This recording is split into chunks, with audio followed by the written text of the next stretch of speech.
സാമൂഹ്യ സുരക്ഷാ പെൻഷൻ തട്ടിപ്പിൽ 38 സർക്കാർ ജീവനക്കാർക്ക് സസ്പെൻഷൻ അനർഹമായി പെൻഷൻ കൈപ്പറ്റിയ ഉദ്യോഗസ്ഥർക്കാണ്. റവന്യൂ വകുപ്പിലെ 34 പേർക്കും സർവേയും ഭൂരേഖയും വകുപ്പിലെ 4 പേർക്കുമെതിരെയുമാണ് നടപടി. അനർഹമായി കൈപ്പറ്റിയ തുക 18% പലിശ സഹിതം തിരിച്ചു പിടിക്കുകയും ചെയ്യും. വിവരങ്ങളുമായി ഇപ്പോൾ സുലേഖ ചേരുന്നു. സുലേഖ, സർക്കാർ കൃത്യമായ നടപടികൾ എടുത്തു പോകുന്നു. നേരത്തെ തന്നെ ആരോഗ്യവകുപ്പിലെ അടക്കം ഉദ്യോഗസ്ഥർക്കെതിരെ നടപടിയെടുത്തിരുന്നു. ഇപ്പോൾ റവന്യൂവിലും ഒപ്പം തന്നെ ഭൂരേഖ വകുപ്പിലെയും ഉദ്യോഗസ്ഥർക്കെതിരെ നടപടി വന്നിരിക്കുന്നു.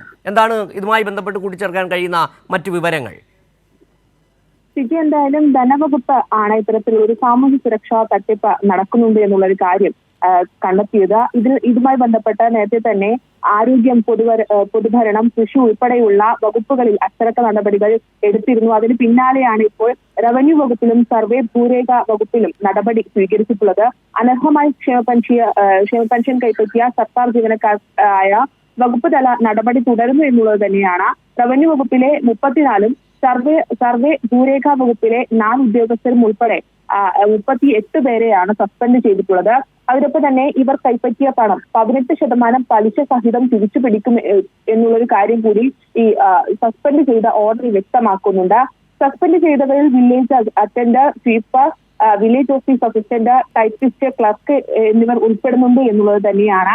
1458 സർക്കാർ ഉദ്യോഗസ്ഥർ അനർഹമായി പെൻഷൻ കൈപ്പറ്റുന്നതായിട്ടാണ് ധനവകുപ്പ് നേരത്തെ കണ്ടെത്തിയിരുന്നത്.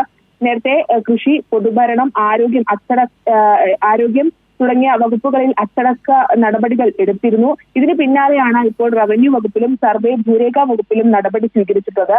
വരും ദിവസങ്ങളിലും ഇത്തരത്തിൽ വകുപ്പുകളിൽ കൂടുതൽ ഉദ്യോഗസ്ഥർക്കെതിരെ നടപടി ഉണ്ടാകുമെന്നുള്ളത് തന്നെയാണ് നമുക്ക് മനസ്സിലാക്കാൻ കഴിയുന്നത്. എന്തായാലും ഇത്തരത്തിലുള്ള തട്ടിപ്പ് അത് നടത്തിയവർക്കെതിരെ കർശന നടപടി സ്വീകരിക്കുമെന്നുള്ളത് തന്നെയാണ്.